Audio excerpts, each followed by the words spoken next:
Daniel stood tall at 6'2", fair, dark-skinned, with a well-built chest that curved perfectly beneath his white Nissi shirt. He was a charming young man with eyes that glistened with hope and resilience. Hope earned through pain and resilience built from the fires of hardship.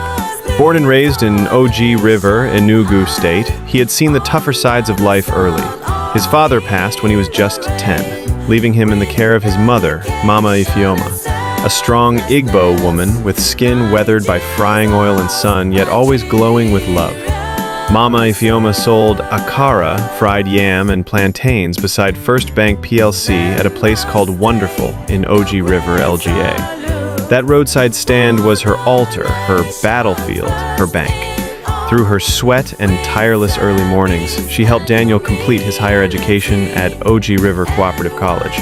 Daniel never forgot the sacrifices she made. Walking miles to buy beans at cheaper rates, sleeping late after making extra sales just to buy his textbooks. And when his Nissi call-up letter came, Daniel had no money for travel or supplies.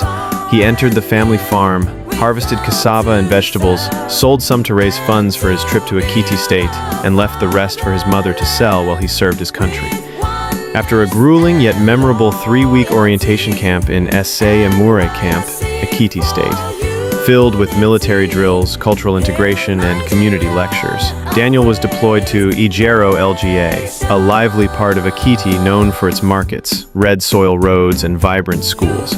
Daniel arrived at Doherty Memorial Grammar School, an elite government institution with majestic colonial buildings, green gardens, and well-decorated classrooms with white-painted walls, inspirational quotes, and wall charts detailing mathematics formulas and science diagrams. The school uniforms were pristine, the girls in white tops and blue skirts, the boys in white t-shirts and blue trousers. Doherty had both day and boarding students, many of whom were children of influential Yoruba elites, politicians, and business moguls. Among them were a few Igbo students whose wealthy parents dropped them off with only money, never love. Daniel quickly became popular. His humble background never limited him. Instead, it was his discipline, friendliness, and brilliance in mathematics that won the hearts of both staff and students.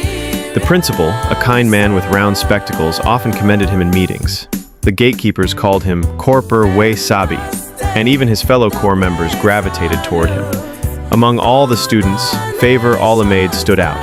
She was 17, an SS3 student, tall and light-skinned with soft cheeks and medium curvy hips. She carried herself with confidence and spoke English fluently with a slight Yoruba accent. Her intelligence was unmatched, always first in mathematics, chemistry, and literature. But behind that academic strength was a quiet loneliness. Her father, Mr. Olamide, a 54-year-old businessman with a fair face, trimmed white beards, and a rounded stomach, barely visited. He believed his wealth could raise her. Daniel noticed Favor because she was serious about her studies and asked questions no one else did. She admired him too, not for his looks alone, but for his gentle corrections, polite manners, and inspiring story that one teacher had once shared during assembly. Favor, though just a student, began sneaking out during night devotion to visit Corporal Daniel's quarters, a small but neat lodge with a bedroom, a kitchen, and a soft mattress. One night, heavy rains made it impossible for her to return. The hostel gates were locked and she stayed back. What started with innocent laughter and a shared bowl of gari turned into deep silence, and then holding hands. And then, finally, they gave in to temptation. They tried to stop it, but passion overwhelmed Daniel, and they had sex that night around 2 a.m. Weeks later, the consequences showed. Favor was pregnant. Rumors spread slowly but caught fire when her stomach began to show. Mr. Olamide, furious beyond words, had Daniel arrested and thrown into Ijero police cell. For 15 days, Daniel sat in the corner of a damp cell, ashamed, afraid, and broken. His certificate was at risk, and his future uncertain. But Favor, now sick with morning weakness, fainted in school. At the hospital, after regaining consciousness, she cried and screamed until her father listened. "Daddy, I love him. He didn't force me. He's the only one who treats me like a person, not just someone to spend money on. Please release him." Eventually, Mr. Olamide gave in. Daniel was freed. To everyone's shock, Mr. Olamide offered him shelter, took care of him, and promised to support him on one condition: that he would stand by Favor and their unborn child. 9 months later, Favor gave birth to a bouncing baby boy, handsome like his father, light like his mother. Daniel, now working at Mr. Alamede's construction company, was given an official job, a furnished apartment, and a company car. His life took a divine turn.